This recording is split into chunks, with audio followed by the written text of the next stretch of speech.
Hey, what's up? Here's the other retrospective I was talking about.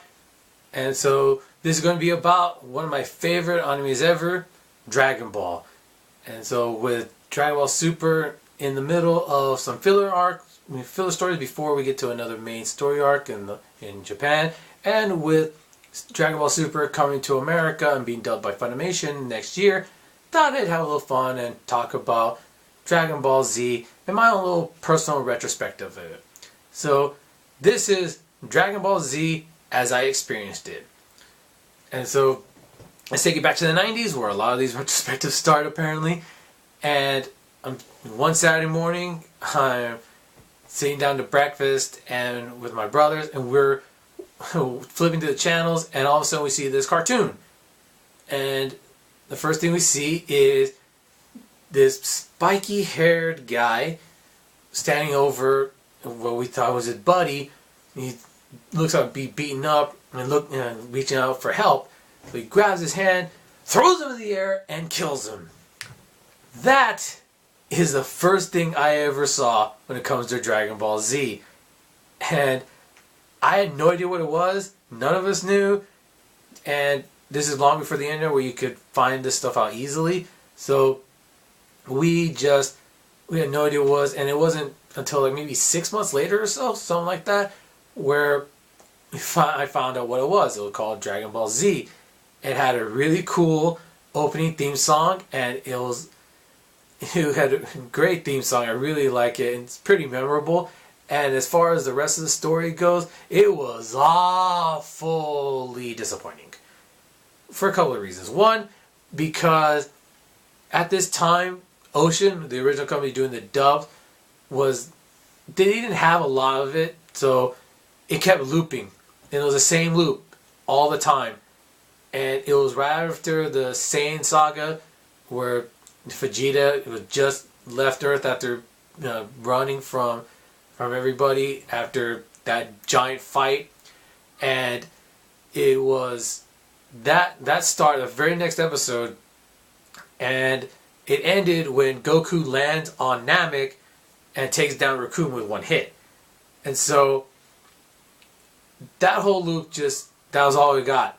And then when the loop ended, it would have the Tree of Might movie. And then once that, it was about 3 episodes, and then it would go back to that same loop. And it was constant. And it felt like it went on for like 4 or 5 months with just that. And probably longer than that, to be honest. And so the other thing that I didn't like was something that I noticed after I watched the second time was the censorship. Because sometimes you see a punch get thrown and it would go to a flash of light before the punch made contact. So there was never a punch ever thrown that connected that we would see. Not to mention the fact that nobody ever died or sent to another dimension. And it was kind of interesting or kind of funny. There was a scene where Goldo gets his head chopped off by Vegeta, but in the original dub, his head would like wobbly stay on, and his whole body would just fall. And it was, when I looked at it again, the second or third time, I was like, wait a minute, there's no way that's real, right? That doesn't look kind of shady. And so we stopped watching and we stopped we weren't really fans of the show at that point anymore.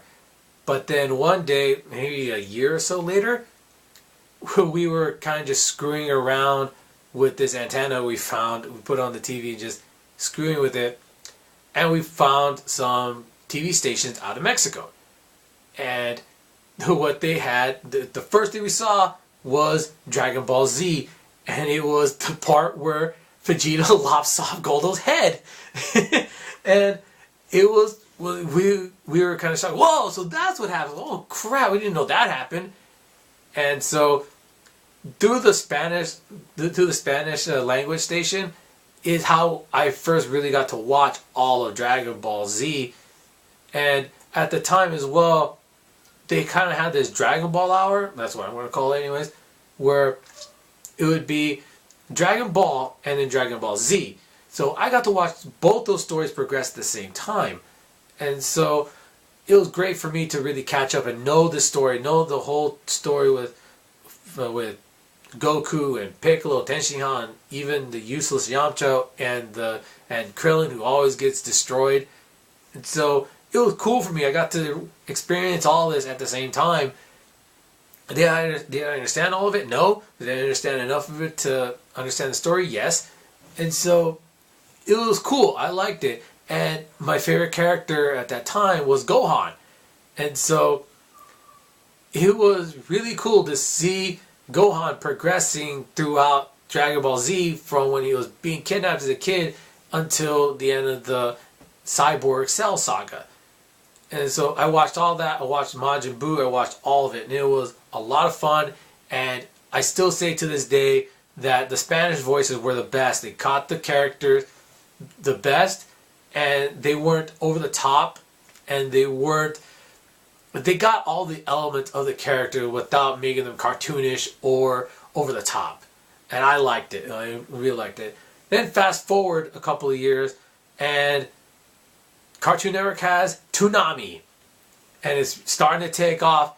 And what's on there now? Dragon Ball Z, along with Gundam Wing, to another one of my favorite animes. And so my brother and I, we would watch it again, and there was something that felt a little off on the redub, which is done by Funimation, starting at this point.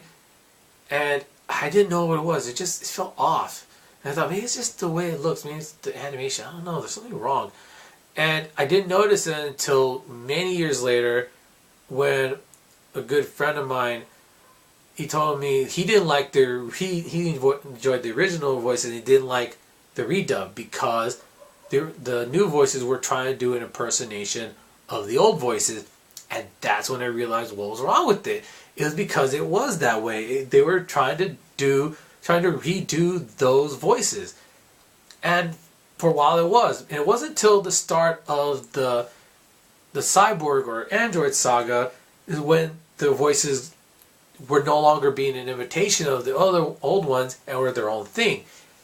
And so that's when things really started getting pick up, started being good with the English dub.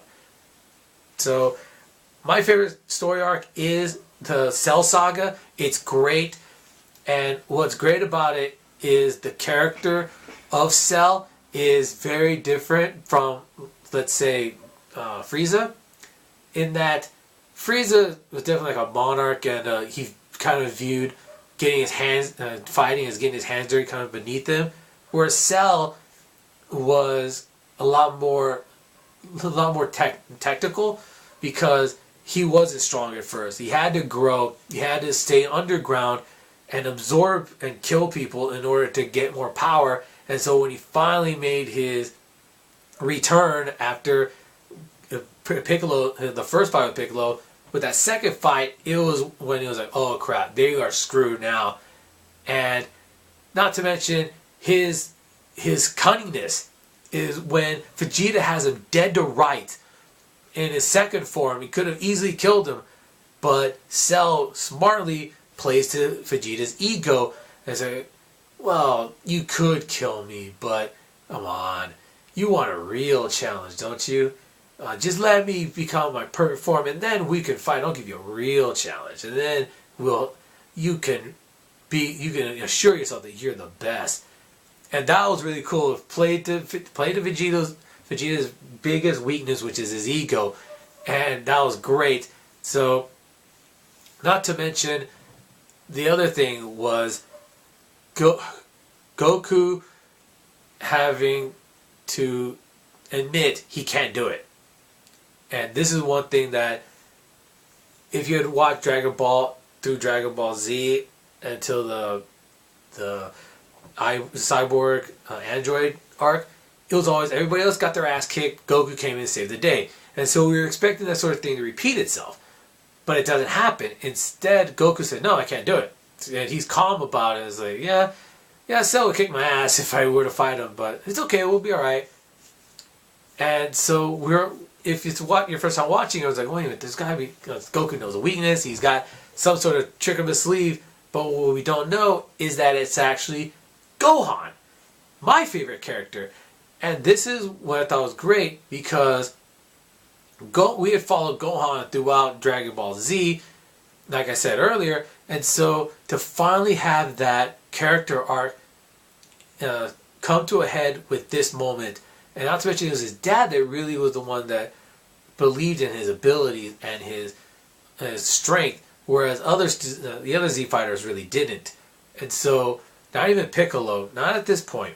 And so, just to have that happen and to have him come up and be the big hero and to ascend to Super Saiyan 2, which was fantastic. That whole reveal was fantastic. It's one of my favorite moments in Dragon Ball Z. And there are a lot of great moments in this arc. Not to mention Goku sacrificing himself again for the second time in this series to try and stop the villain from destroying the Earth or killing people. But this time, it fails. And so we're really left with, oh, his sacrifice was for nothing. That sucks.